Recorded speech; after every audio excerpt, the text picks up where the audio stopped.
Welcome to the second episode of Positive Parenting with BM Foundation.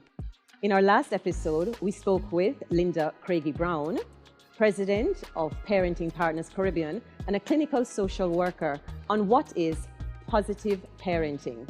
In this episode, we'll be looking at the psychology of it all, our mental health issues and concerns, all whilst parenting during a pandemic. I am Samantha Charles, your CEO of BM Foundation. And as a reminder, this is Parents Month, and we are partnering with the University of the West Indies and the Child and Adolescent Unit from the Ministry of Health and Wellness and the Western Regional Health Authority to bring you rich discussions on issues affecting you, our parents. Stay with us.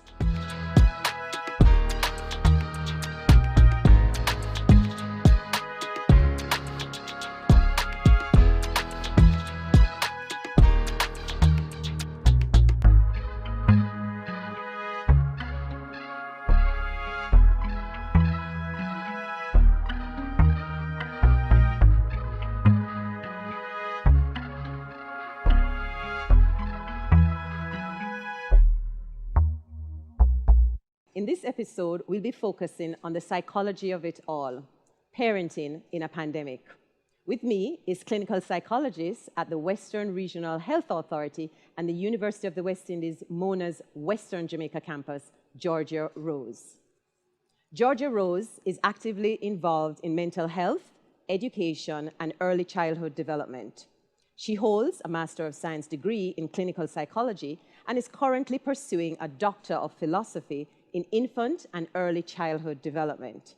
She has been providing service in child and adolescent mental health for over 15 years in the Western region, and in 2015 was recognized by the Special Education Unit of the Ministry of Education for unrelenting and untiring service to special education.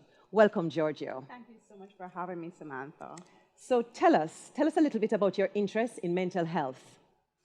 So my foray into mental health is quite personal. When I was a young girl, I had an uncle that was very dear to me, and he developed a mental illness as a result of using marijuana. So I was very aware of the challenges that families face when they had a loved one who became mentally ill. So when I started out on my journey in mental health and wellness, I don't believe that I envisioned working with children. That was not my initial thrust. So why mental health and children? When I went to the Western Regional Health Authority and I went to the clinics, I had a lot of families that were taking children who had special needs. And these families for years had been struggling, wanting answers, wanting suggestions, wanting support, and they were not able to find any. And in trying to provide support for these families, I think I fell in love with child and adolescent mental health. So over the years, my focus or my thrust has shifted from adult mental health into more children and adolescent mental health. And I have found it to be extremely rewarding. So what would you say are some of the factors impacting mental health at the various stages? So whether it's a preschooler, a toddler, a school-age, teenager, adolescent, tell us a little bit about the various stages and how mental health impacts. That's a very good question, Samantha, because it speaks to an awareness that at the different stages of development are different issues that might impact on healthy mental health and wellness. When I was just being trained, one of the things we always wrestled with was how much of our early childhood experiences affected our later development. Oh, that's interesting. So there are lots of schools of thought that exist within the psychological realm. As we have become more knowledgeable and we've been exposed to more research, there is a greater appreciation and a more concrete acceptance that early childhood experiences have lasting impacts. In fact, there are clinicians around the world who believe if you have not provided meaningful intervention during childhood and adolescence, you've lost your opportunity to provide any type of support for individuals. So when you think about an infant, we're thinking about early attachments and bonds and support from primary caregivers. And unfortunately, and I say the word unfortunately loosely, that rests and lies a lot on the mother. Yes, indeed, it does. Yes, and we come to the concept of mother blaming because everything that goes wrong now becomes the mother's fault. but organically evolutionary. Parenting primarily has been a role of the mother.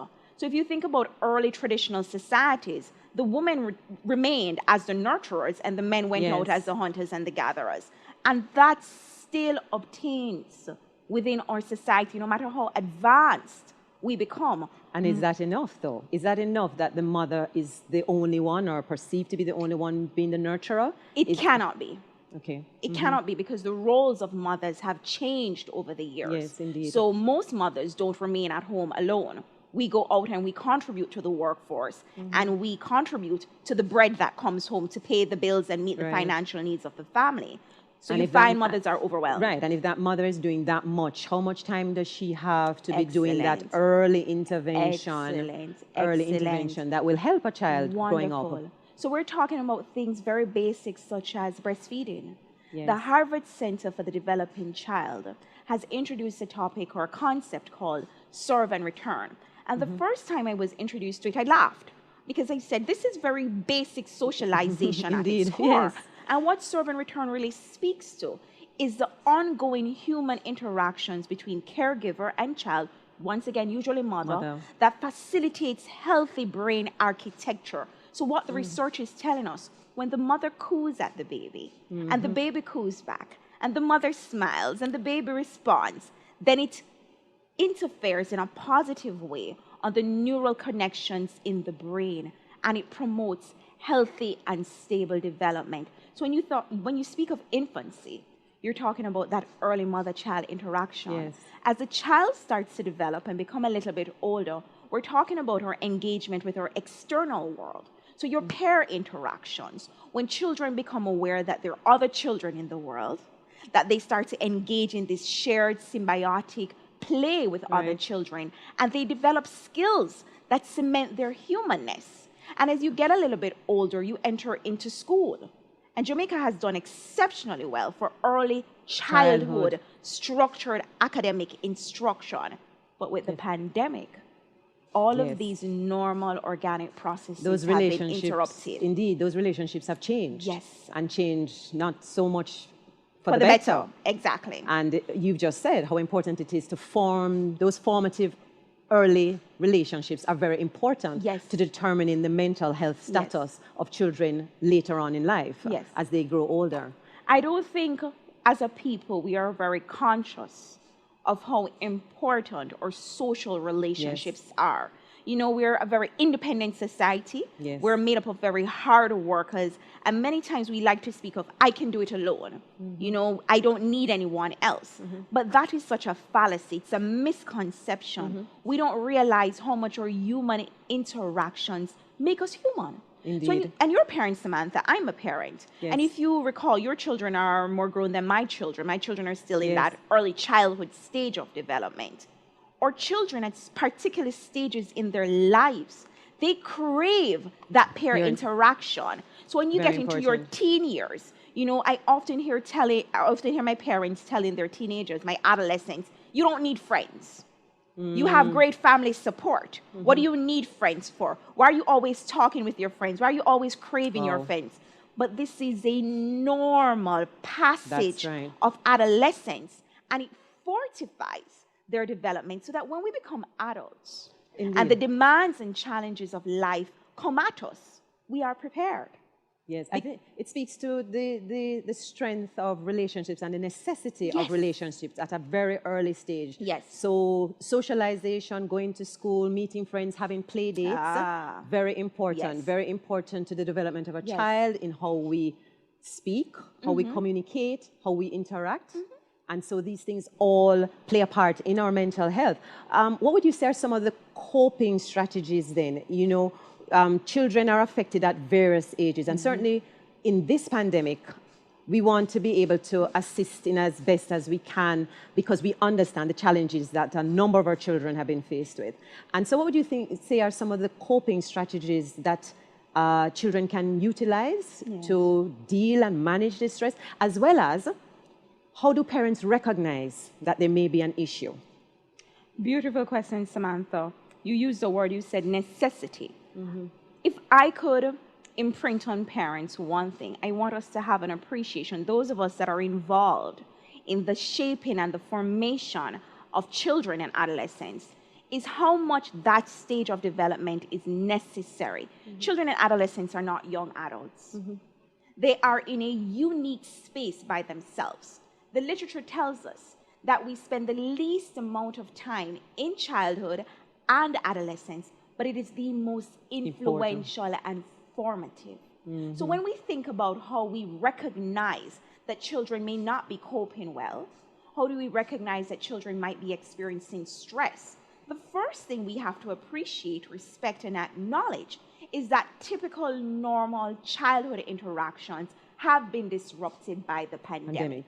Yes. And we cannot brush that aside, and we cannot disregard the value and the benefit of going through these pivotal stages. Yes. Children must be afforded the opportunity to be children.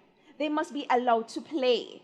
They must be able to, to daydream and, make mistakes and fantasize and live in their magical spaces and worlds. Because believe it or not, there is scientific evidence to support that going through those processes lays a foundation for stable and healthy human capacities, such as the development of empathy, delayed gratification, the ability to sympathize with our other human beings, to recognize emotional reactions to experiences. All of these things, remembering in everything that we do, Samantha, if you go to bake a cake, it's trial and error. Yes. We don't just pop out of our parents' womb knowing how to bake a cake, how to prepare a meal, how to fix a house. No matter what profession you are in, we all go through a process of trial and error. Humanity is a process of trial and error. Wow. Children have to make mistakes. So I always tell parents. I think we need to repeat that. Humanity is a process of trial and error. So I always tell my parents, children will lie. They will disobey. They're going to break things. They're going to be destructive. They're going to be noisy. But guess what? They were not sent on earth by themselves. They were given to us. Indeed. So we have that privileged role of guiding, of correcting, of restraining. So we get to say we nurture. And we do it with a hand of love. So I get to say to my children, we are amongst other people, so we have to tone it down. Yes. Even though it's quite natural to scream and be on top of your voices. Indeed, learning the inside voice and the outside voice. And the outside voice. Yes. I get to say to my children, we're at the dinner table with company. So you have to put your feet down and your hands can't eat your fork and your knife has to do it. So we have that privileged position as parents to really guide our children. And I always say to parents, be reminded that you were a kid once. Indeed. You didn't have it all together. So before you can even begin to share with your child healthy coping strategies for the things that overwhelm them, you have to know your children and you have to have an appreciation of what is normal behavior. So what are some of the signs that your child is not doing well? If you know your child, you know what is typical for your child. Yes. I always want to be mindful of the word normal and abnormal because we're all different. And there's no gold standard of what normalcy is. Some children can be introduced to the material once and remember it for years to come. Some of our children need support in learning it daily. We are all unique. And I think we did learn that in our previous episode where we spoke about every child is different. And that's a beautiful thing. And that is a beautiful thing. And I don't think we recognize that. And we should. Yes. We should. Because we've come into a place as a society where we expect everyone to be the same. We want everyone to look the same, to think the same, to speak the same. If you have any opinion that deviates from the mass, who is now become the norm, then you are an aberration. You are a bad thing. And I don't subscribe to that. I say to parents, every child is different. Give them time to come into themselves. You know, Samantha, when I was younger, I don't think I was the smartest kid when I started out school. You know, I played a lot. We were all finding our way, weren't we? And I didn't have that type of parent that said you had to go take up a book. I love to read, not because I was told to read, but I love to read. And that was a great thing for me. But I was always playing. I learned to study when I got to university. And I'm not afraid to say that. Most of us. I learned to tell time when I got to high school. And I'm not afraid to say that because it doesn't make difference if I know to tell time in high school or if I know to tell it now, I know to tell it now. Right? Sometimes we're so harsh on our children that we don't even have the patience to see them bloom into themselves. So we have to manage our expectations, is what I like to say. Yes. So have an appreciation for what is normal childhood behaviors. So if your 2-year-old is wet in the bed, I'm not alarmed. But if your 10-year-old is wet in the bed, I want to have an understanding of what is going on. What is triggering that? Yes. So bedwetting is one of the signs. Children, we used to think that children did not develop mental illness and they did not experience stress. We now know that that is not true. We recognize that children get overwhelmed just as adults get overwhelmed.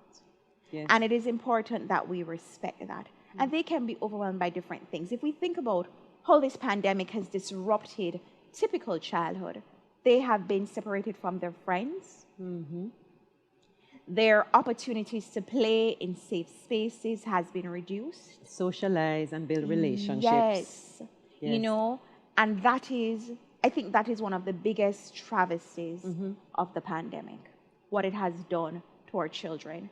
And please note that not all childhood experiences are equal. Some of our children reside in privileged spaces where their disruptions have been minimal. And I don't think that that is a bad thing for those kids, because that's how it should be for all kids. But the reality is that our disenfranchised or at-risk children who were already disenfranchised and at risk before the pandemic have become even more disenfranchised and at risk with the pandemic. Think of a parent who is unable to meet ends, who loses their opportunities to hustle and earn a living, and children being locked in that space 24 hours a day, 7 days a week, 4 weeks a month, 12 months a year, with no break. These children are more at risk for abuse. And this is why we're actually, and there's a plethora of stories to be told, certainly based on what you've just said. And this is exactly why we're doing this particular series, really wanting to look at how we can turn this situation around. So you've just mentioned, you know, parents can look at some of the things that have triggered a difference in their child and being able to understand them differently and look at them in a different light, because there are circumstances that are in the space now that never used to be there. So we understand that mental health has been on the rise since COVID-19. Can you say in your work, how has this manifested itself? How have we seen this? And then what are we doing? What are we doing about it? How can we turn that around? So one of the difficulties with COVID is that there are less eyes seeing our children. Yes. So prior to COVID, we would have our teachers, our guidance counselors, our social workers, our pastors, our community leaders that would recognize that this might be a family that needs a little bit more support. Now, because our children are locked away, there's no one to see. And that is a danger. So unfortunately, that is an issue. And then for those parents who have that appreciation and that knowledge, we get stories of children being more withdrawn, children with increased irritability, children who would have been academic scholars, you know, they were excellers, did very well, who are now demotivated, who are unable to complete basic academic tasks, children who have, you know, the schoolwork is piling up and they're feeling very overwhelmed. They're becoming demotivated. That's a lot, you know, that's a lot. How are the parents responding to those challenges, though, that you might have seen or spoken to? There's a variation. Some parents recognize that we need to manage the expectations. We need to, you know, tone it down. So we can't expect all A's during this time. Yes. Some parents, because they themselves are struggling for air, are not even able to attend to it. So there is a distancing, a separation, a detachment is really the term. And then some parents are still extracting blood, as I like to call it. They're still demanding the same degree of performance, the same quality of performance. So our parents need to step back then. Yes. Some of our parents really need to step back and assess the situation. Would you say that there are sufficient resources, or what resources are there available for our parents? There are resources, but we are always reminded that we're a third world country. And unfortunately, mental health and wellness has not always been at the forefront of our minds. Yes. It's not, you know, I say to people, it's not the fabulous illness. You know, it's not very glamorous. It makes people uncomfortable. Some people feel a little unsafe. We don't talk about it because, you know, we have all these misconceptions about mental illness, that you're weak, or it's demon possession, or it's displeasure of the Lord that's being meted out on you, or it's punishment for your sins. I like to challenge that. Right. Mental illness is an illness like any other illness. It is no different from cancer or diabetes or hypertension. It can affect anyone, male, female, wealthy, poor, black, white, Christian, non-Christian. It affects us all. And none of us are safe from the development of a mental illness. So having that awareness and that appreciation is the first thing. I want to applaud VM Foundation, the University of the West Indies, Western Jamaica campus, Ministry of Health and Wellness, Child and Adolescent Mental Health Unit, Western Regional Health Authority, because it is conversations like this that normalizes mental health. And we should. We Yes. should normalize. There's nothing taboo about Yes. mental health, and we need to discard that. We need to get away from that Yes, place. yes. And once we get away from that place, then you find that people will be more willing to access the services, because that goes back into your question. We have the Child and Adolescent Mental Health Unit facilitates child guidance clinics across all of the parishes. These are free of cost. No one is turned away. Wow. Good. Right? And, that's And great to these know. are staffed by psychiatrists, mental health nurses, psychologists where possible, counselors, psychiatric nursing aid. Some of these clinics even have substance misuse support present. But once again, families may not be very willing to come because they associate these services with madness. And we always want to remind that that is not the case. We also have Family Life Ministries. We have Red Cross Disaster Mental Health Unit. A lot of church organizations provide counseling services. We have Jamaica Psychological Association that has a listing of private psychologists if parents are not willing to go into the public domain. And I know that there are many general practitioners who do have the wealth and the luxury of spending the time and doing basic counseling, because we really want to encourage our parents to reach out for help. You know, if we think of our traditional societies, Yes. parenting was never a singular act. It was always a collective process. That's right. You parented within a community of Takes a support. village. It Yes. takes a village to raise a yes. child. Yes. Because when you are going through the challenges and the struggles and you doubt yourself, you doubt your capacities, and when your resources, because if your resources are less than your demands, then most definitely you will be overwhelmed. Right. You will be stressed. Yes. And I've been sharing with my parents that children respond to the caregivers in their lives. So if our children look at us and they see that we're overwhelmed, if they see that we're drowning, they start to drown too. Ah, look at that. Yes. So if we are not coping, Yes. it's very difficult for them to cope. Again, just like in our previous episode, it's really important that the parent takes care of the themselves. parent, yes. Takes care of the Yes. parent, that self-care, that recognition, Yes. ensuring that they Yes. understand that there is a change, there is an issue at hand before they can actually assist with their Yes. child. Yes. And I think that's a very important point Yes. to make and to note, that it's very important as we talk about positive parenting, that the parent does have that role to be able to understand that they need to help themselves first, or to be able to recognize that there is actually a problem. And to surround yourself with a healthy support system, because the statistics for our country says that a large percentage of our households are single parent headed, Right. and a larger portion of that are females. Yes. So when you have a challenge and there's only one parent, the challenge seems more onerous than if you have other support. So I always like to say to parents, we know what our circumstances are, but we don't want to be victims of our circumstances. If you are a single parent, if you're a parent with a partner, as long as you're a parent who needs support, find that support. Yes. Invest in and enlist in people who make you feel re-energized Indeed. and motivated as a parent. You know, when you're feeling overwhelmed and you say, boy, Samantha, this picnic not listening to me. You know, talk to them 100 times, and you can reach out and say, Georgia, I went through that. Yes.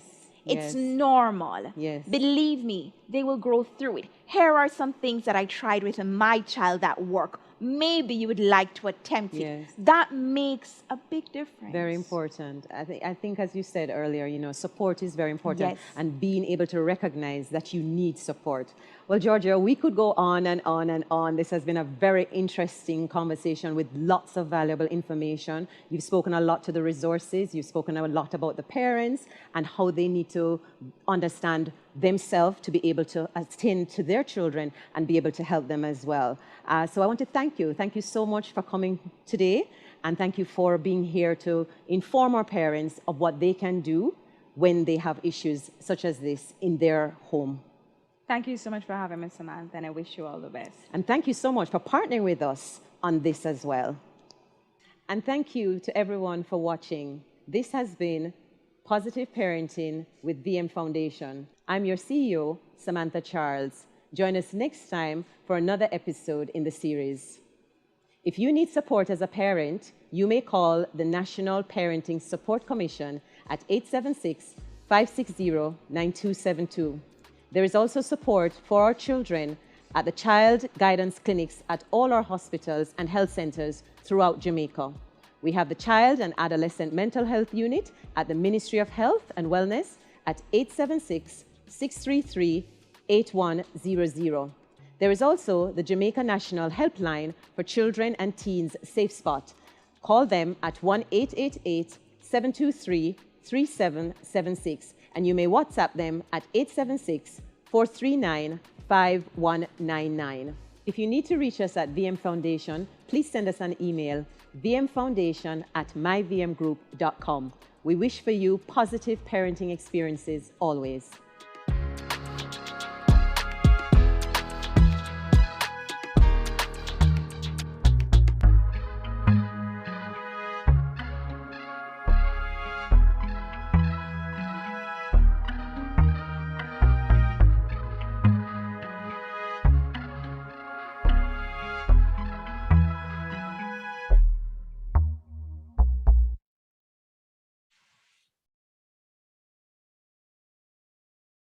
Hello, everyone, and thank you for joining us this evening on VM's YouTube and Facebook platforms and the UE Western Jamaica campus's YouTube page.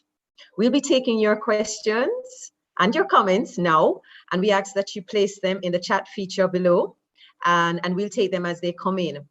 And Georgia, lovely conversation we had, and we're very happy to be here this evening to take some questions. Thank you for having me again, Samantha.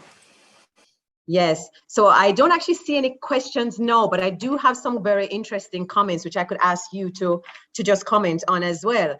So I have a comment here from Jada McLean, who says, some parents don't understand that kids can be stressed. They think because they are the parent providing the kids with everything that the kids have nothing to stress about. What are your thoughts on that? That is actually a common belief amongst many parents, that children really are not in a position to experience stress because we associate stress with the daily worries that we as adults face. You know, not recognizing that children also have their own set of worries that they also face. So yes, it is important that we change that narrative and have an appreciation that children can feel overwhelmed and therefore can experience stress. Right. I do agree that I think that certainly, and we said it earlier, that kids do get overwhelmed. Kids do feel the same kind of stress or have the similar stress reactions as parents do as well. So I have another comment here, which is interesting because it speaks to whether we can do something about this or not. So I have a comment here on YouTube from a Clee Monique. She says, yup, have to experience to actually live life because not everything in this life is easy. We basically learn the lesson before we are taught the lesson. Very interesting comment. And that is the truth, you know, that unfortunately, as we really don't know what life has in store for us. So it's as we life, and even as parents, you know, when we have our children, all of us have a concept in our mind of what parenting should be like or what we hope parenting to be like. But when we step into parenting, it's often not the same experience. And that can be jarring for many persons. So we have to sort of get into a place where we allow ourselves to be open to the experiences of life. and recognize that these experiences are going to help to shape us, be they good or be they bad. Yes, yes, indeed. And a question now from Clee Monique. She says, how can you advise someone ignorant on how to differentiate when their child is overwhelmed from when their child is just being feisty? That's an interesting one. I'm not sure what feisty relates to. But a child who is overwhelmed at different stages, the narrative is going to be a little different. So a teenager who is overwhelmed versus a toddler who is overwhelmed, or a teen who is overwhelmed. We can see them, I say, almost, melting down. A child who is overwhelmed, overstimulated, overwhelmed by schoolwork, or overwhelmed by social engagement, or overwhelmed by chores. The key is always to having a knowledge of your child. If you know your child, you have an appreciation of what is typical baseline. You know what your child is usually like. So when you see your child acting out of sorts, then you recognize that, maybe they're feeling overwhelmed. Maybe they need a timeout.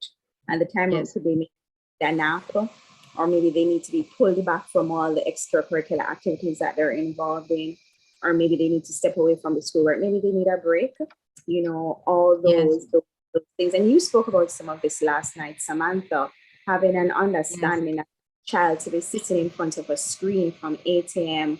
until 2 or 3 is a really demand. And for some children, it might be overwhelming. So they get irritable. The teachers can tell you, so them slouching in the chair, they're not really responding because they're overstimulated at this point in time.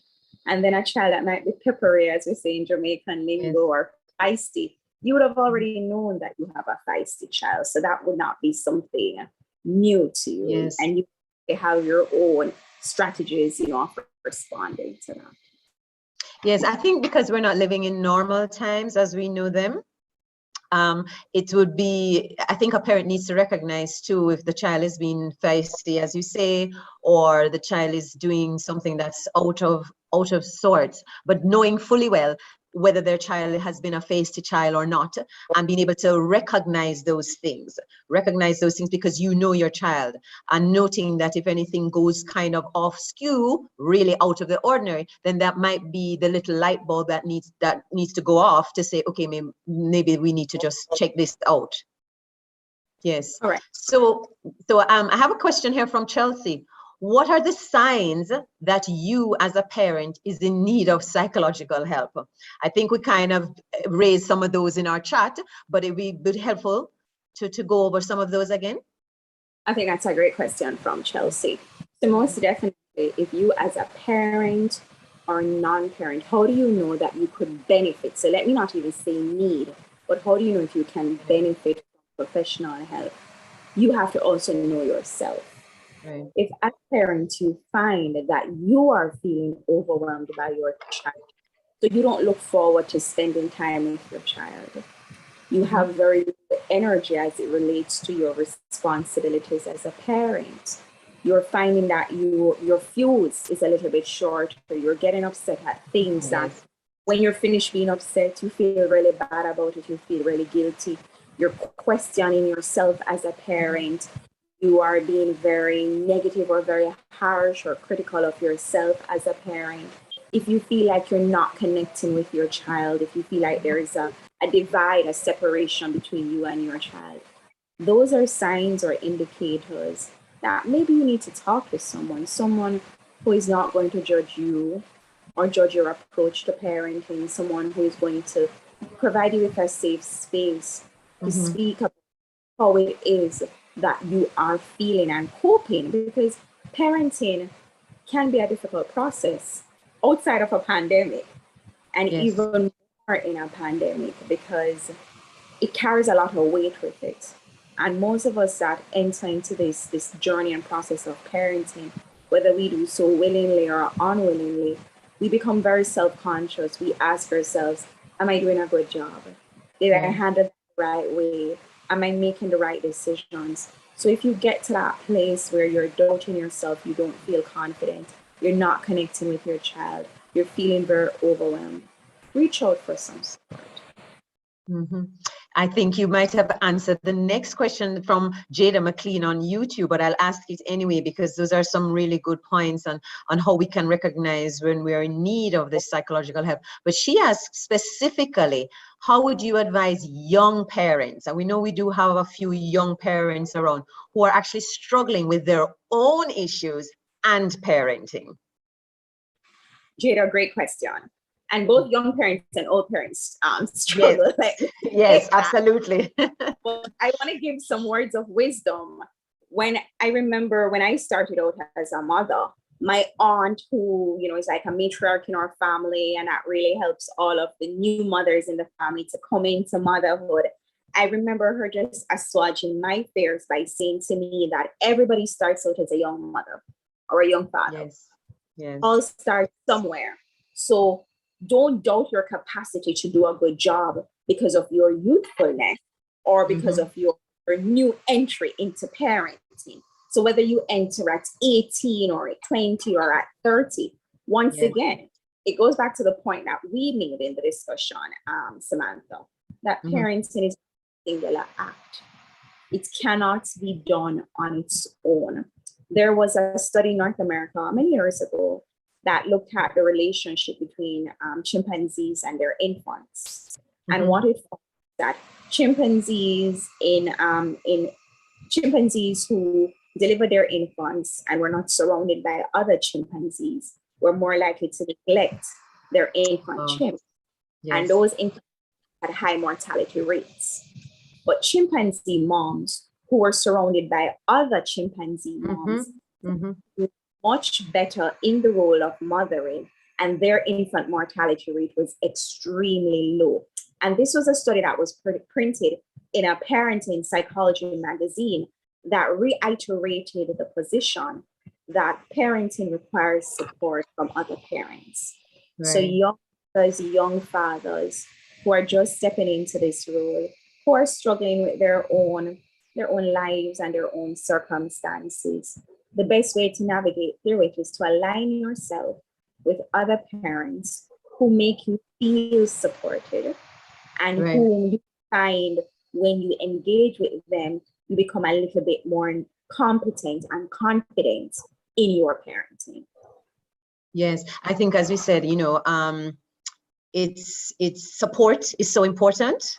Surrounding yourself with support. I think I made a note here, surrounding yourself with a healthy support system. And I don't think it can be emphasized enough how important is support. Everybody knows, and it was mentioned in the conversation. I said, it really takes a village to raise a child. It's a very, very true statement, and it certainly benefits both the parent and the child.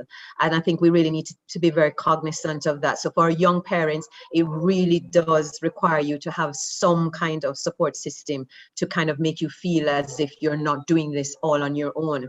I have a question for you, which really looked more today and how our children who have had what I would say online classes, no natural social system, online classes, maybe locked in your room, seated at your dining table at home or in a study, how can those students separate between their inside world and their outside world? It almost seems as if the two are meshing together, and that in and of itself could cause persons to feel very low, to feel very not their usual self. Burnt out, yes. And burnt out. So how does someone, a student in particular, let me try and speak to our students tonight. I know this is about positive parenting, but even some of our parents are students too. And how do you separate that inside and outside to prevent that burnout? I'm hoping too that people are aware that that's happening as well. So your last point is my first point. We on the other side of the screen, the lecturers, the teachers, the managers, we have to recognize that the boundaries have become very blurred. And I hear some of my teenagers saying to me, my home used to be my safe place. They would go to school. It would be a demanding day. I wouldn't even say stressful, just a demanding day. You come home, you take off your shoes, you take off your uniform, and you transform into this carefree world. You get to go play if you need to play, you lay down on your bed and you just take a deep breath and School is a world away, physically Mhm. meant. No, school is in the bedroom. School is in the dining room, the living room, the veranda, the back Mhm. door, the apple tree, the mango tree. School is Yes, yes, almost yes. as if you want to escape it. I think we have to be very conscious that there Mhm. needs to be areas where possible, where we have to recognize that our children need opportunities to step away from that space. Not every family has the luxury to have a space that's just designated for school that is Right, not inside the bedroom. So right. that can be also difficult in and of itself to Mhm. recognize. I find myself saying to more of my teenagers and to parents of younger kiddos, there must be opportunities where school is not allowed. So the academics is not permitted. If you want to be Right. you have a Sabbath day that you rest. Yes, There has to yes. be rest time within the week. Mhm. Some permit our children to step away from school. You know, Yes. um, where they get to take a breath and to breathe and to Breaks are important. step away If from it's those. even to get up and stretch, just to Yes, stretch. So yes. a lot of our, I'm sorry, Georgia, please continue. Go ahead. And to manage the demands. I don't want to say minimize, but to manage the demands. What are Yes. the expect? I feel as a parent and as a clinician that we have to be mindful of the expectations of our children during this very abnormal time. It is not normal. It's a Yes. very experience, and to therefore recognize that we have to be mindful of the extraction of blood, as I said. So really the boundaries are possible to separate them, to allow our children to go to bed at healthy hours. We Mhm. as the instructors, the lecturers, the teachers to organize ourselves so that we're not sending school messages. A lot of my children in therapy complain about teachers who send messages at 10 o'clock in the night. Wow. So and should really be turning off and logging off mentally, Yes. go to Yes. your bed, awareness that there's something outstanding. And those things interfere with rest and sleep and the ability to disconnect in a healthy way. We need to have some better etiquette for online learning, where we don't Yes. messages after a certain hour, we don't have demands after a certain hour, so that we Yes. allow for that plug out and that separation and that attention to mental health and wellness. Yes, I see a comment from Jada McLean in the YouTube comment space. I always tell my mother that parenting is a continuous learning process and you won't always get it right. Parents also learn themselves through parenting. I think that's a very true comment, and we would agree with that. And Certainly. as we're, yes, and so I'm again watching the time. So I have a question on YouTube from Bella Furtado. I hope I'm pronouncing her name correctly. She says, are there any specific telltale signs of an overwhelmed toddler? And as you know, sometimes toddlers may not be able to articulate through voice if they're non-speaking, or maybe even they're non-verbal, or they're just not at the age where they're talking clearly. What are some of the telltale signs that you would say for parents to be able to look out for? So once again, it's about knowing your child. So even for parents who have children that might have delays or who might not have stepped into their verbal capacities as yet, once you know your child, every child has a routine. Every child has a standard method of behavior and operation. So, and maybe you can share, Samantha. I know when my children are going to be ill, they don't Yes. sleep. So Yes. anytime disruption in sleep, I said, okay, somebody's sick and I have to prepare myself for that mentally. Or Mhm. if I see my child being very irritable, I know, okay, you need to, Mhm. your brain's a little tired and they get there, they are very resistant. No, I don't need to sleep. And they're crying down the Yes. when I Yes. send them to bed against their will, they wake up just a different child, just very refreshed. Right. You have Right. to know your child. If you go to a clinician and you say to the clinician, something's wrong with my child, they're going to ask you why. And you Mhm. would, my child would always, feed themselves, and now they've stopped feeding themselves. So it takes an awareness. It is very hard to have a general mold that says all children must behave like this, because that is not Right. true. Right. Beauty Right. of we've been speaking about that. in psychology, we call it individual differences, the beauty and the normalcy of being individual, to be different. So if you understand your child, be it a 1-year-old, a 2-year-old, a 5-year-old, a 15-year-old, a 30-year-old, we know regular, typical baseline behavior is. If there is a change, so your child is a very independent child and moves around the place, and then your child becomes very clingy and irritable and fussy and cries for everything, something is wrong. If your child used to be excited to go to school and loved learning, and now if you take up a book, they start to cry or they start to fuss or they want to sleep, something is wrong. If they're having a lot of what we call somatic complaints, which is a lot of tummy aches and headaches, we don't expect children to have headaches. So, if you run through a medical examination and the doctor says we can't find any reason for this, then we something psychological or sociological. So it's about the knowledge of the child and having an appreciation of what is your child and what's not your child's typical behavior. Yes, it's important, and I think we mentioned this already. Just being able to know your child, observe your child. You're with your child most for a lot of the time during the day, a 24-hour period, and so it's very important for you to watch for the changes that are very, very unusual or unlike what they would do in their normal routine of activities. Another comment and kind of a question and comment from Darren. I'm not quite sure we can actually answer it, but I'll raise it anyway.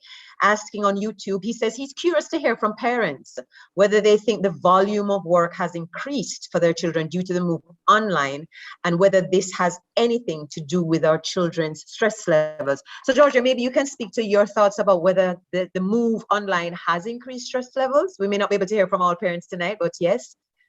Maybe that's a very good question. I think on one hand, I would say no, because I find like some children are getting less work. But what I find, very good question. Darren, I think you said. Darian Reed. Yeah. I hope I'm pronouncing it right. Very good question. So in some instances, it's less work being given, but it is more difficult for the child because they're not in that in-person support. So even though the volume of work might be less, so let us say you get 3 lessons when you were in person and now you have 2 lessons. It's still for the child to complete those 2 lessons because they're not in that supportive space. Right. How about if you went to school and the teacher was teaching you your timetables and you were struggling, the teacher could take you to their desk and walk with you while the other children moved along. What happens now is that everybody's expected to move at the same pace because you only have so many hours within this online space or this virtual space. So if I'm struggling with my 2 times, I may not have the accommodation and the affordances if I was there with the teacher. Yes. Even though I'm not getting the 2, the 4, and the 5 in one go, I'm struggling so much with learning the 2, it makes it very difficult. So that's one. On the other hand, I do have a lot of students who have been complaining to me in the therapy space that they feel very overwhelmed. So we are doing 14 subjects or 12 subjects. In high school, yes. So ridiculous, I think. And high school is different from when I went, Samantha. When I went to high school, PE was not a theoretical subject. Music was not a subject. It was fun. They were fun. They were great stress relievers. They built confidence. They built no exams, no PE exams. Now they have exams that you have to study, and while there's benefit to that, there's also a negative to that. So when you have 14 subjects and you do maybe 4 or 5 a day, and every giving you homework, every teacher is giving you a project, every course has an assignment, it has to be a lot. I think so. Yes. I think the volume might be more, and maybe really the parents who should tell us, maybe it's the kids who should say to us, I think it is. Yes, that there is more. So as we are coming up close to wrapping up time, I don't want us to leave before you share with us more of where the parents can go to get help and the type of help that they can get. So we're very fortunate where we do have an investment in child and adolescent mental health across the island. As I said in the earlier discussion, we have public, free access child guidance clinics that are found in a single parish. And you can reach out to your local hospital or to your community health centers that you're familiar with, and they can share the exact days that these clinics are held within your respective parishes. We also have a lot of church agencies that provide free counseling services to families. We have victim support units. We have the peace management initiative. So there are lots of organizations that exist that provide these services. For those that may not be comfortable in a public space for whatever reason, there are many private practices that exist around the island. And I often recommend to parents, speak to your general practitioners who are in the field, who'll be making these referrals, who can give you a feel of what type of psychotherapeutic personality might work best for your family, because you won't click with every therapist or every counselor. So if you've had that experience, don't write it off. We're all humans and we all relate differently. Reach out and find one that you believe speaks to you as an individual. You can also go on the website for the Jamaica Psychological Association or Society, and they have a listing of private psychologists around the island that you can reach out to and make appointments and go on there. Wonderful. Thank you so much, Georgia, for taking these questions tonight. I hope that we were able to certainly offer some tips and tools and strategies of how parents can cope during this time, and how we can help them through this battle that we know some of them are facing in terms of mental health and mental illness. And to our audience on VM's YouTube and Facebook pages and the UE Western Jamaica Campus YouTube page, a special thank you for joining us this evening. Please join us for tomorrow's episode, where we will look at navigating fatherhood and the importance of fathers to parenting. I am Samantha Charles, your CEO of VM Foundation, wishing you positive parenting experiences always. Good evening.